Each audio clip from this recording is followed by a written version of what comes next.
Hello, welcome to Einstein's Mechanics.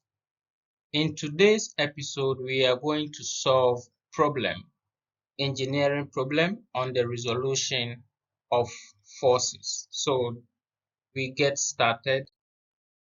Example 1. A trolley that moves along a horizontal beam is acted upon by two forces as shown. Knowing that A, which is alpha here, or alpha, is 25 degrees.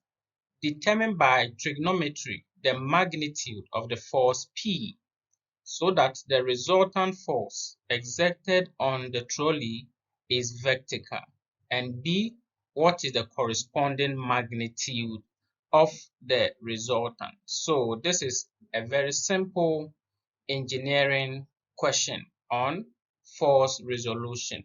We are to find the value of the force P if the resultant is vertical, and the approach we are to use is by the trigonometry approach using the sine rule.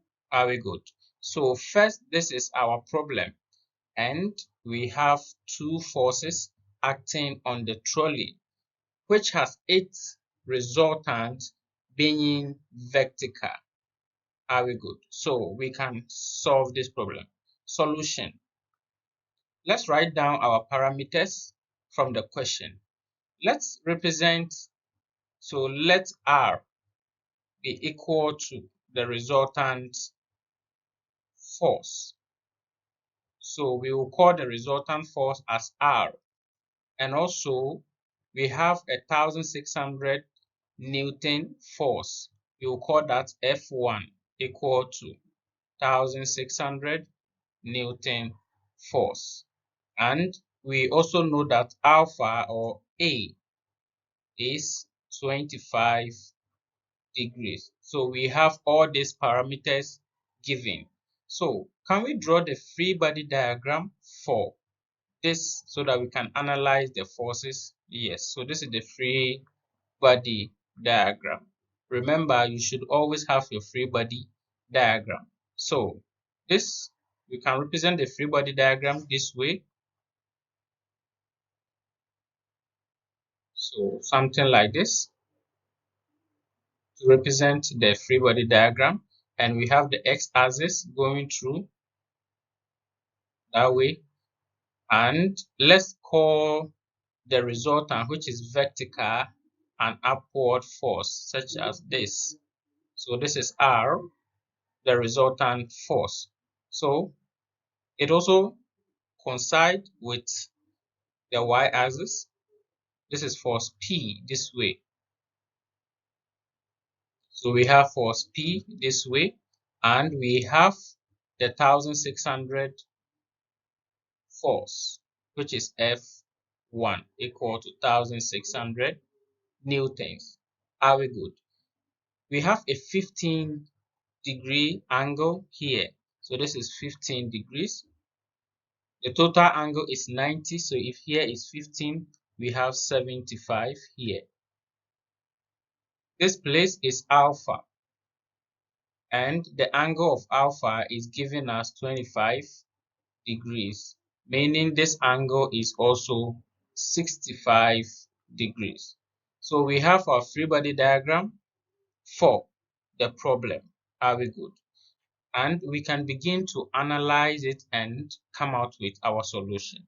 So now, using the trigonometry, meaning we can use the sine rule to resolve these forces to find P and find the resultant, because we have three forces. Are we okay? So by the trigonometry approach, or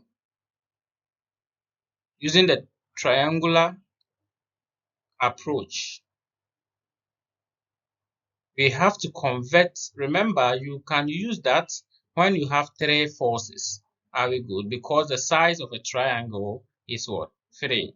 So first, let's convert all these forces into a triangle so that we can best analyze the case. Looking at the resultant force, it is a vertical force representing one vertical part of the triangle. So I have the vertical part as my R, force. Looking at force P is moving in this direction, so I can move this direction as force P. And what angle does force P make with the vertical? Looking at this angle, force P makes an angle of alpha to the vertical. Are we okay? And that angle is what? 25. So force P makes an angle of 25 with the vertical, which is the resultant force. We also have 1,600 Newton force moving this way. So this force is moving that way. Are we okay? So we have a complete triangle, and this is 1,600 Newton force. What angle does it make with the vertical?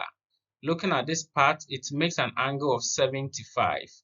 If here is 15, then this will be 75 with the vertical. So it makes an angle of 75 here with the vertical. Are we good?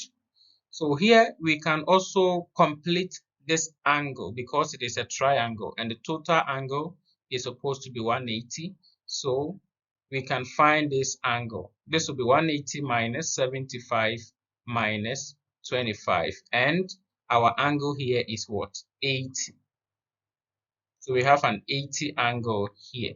So this is the force R representing the resultant, force P, and the 1,600 newtons. Are we good? The A part wants us to find the magnitude of force P. So first we have to calculate the magnitude of force P using the trigonometry approach. So from the sine rule, if we are looking for P and we know the angle opposite to P, we have one side of the triangle and the angle opposite to it, then straight away we can say P on sine of 75 is equal to 1,600 on sine of the angle, which is 25. Are we okay? So our P now will be equal to 1,600 sine 75, everything on sine 25. And from this, the magnitude of P is going to be 3,657 Newton. Are we okay? So this is the magnitude of force P if the resultant is what? Vertical. The B part says, what is the corresponding magnitude of the resultant? Where the resultant is what? R, the force R. So using the same approach for the B part, we are now interested in finding R. We know the angle opposite to R. So the same sine rule, we can say R on sine angle, which is 80, equal to, we also know one side, which is the 1,600 on sine 25. Then our resultant force R is equal to 1,600 sine 80 on sine 25. And when you punch this, you are going to get your resultant force R to be 372. So the answer is 372.8.4 Newtons. So this is the solution for this engineering problem. It's very simple. You transform the forces because a clue was given that the magnitude of the resultant is vertical. The resultant force exerted is vertical. So with that idea, having a vertical force as the resultant, you can transform these three forces into a triangle. And with the help of the sine rule, you'll come out with the solution very easy. I hope you enjoyed this lesson. Subscribe to the channel, like and comment on the video. Watch out for the next set of tutorial questions. Thank you.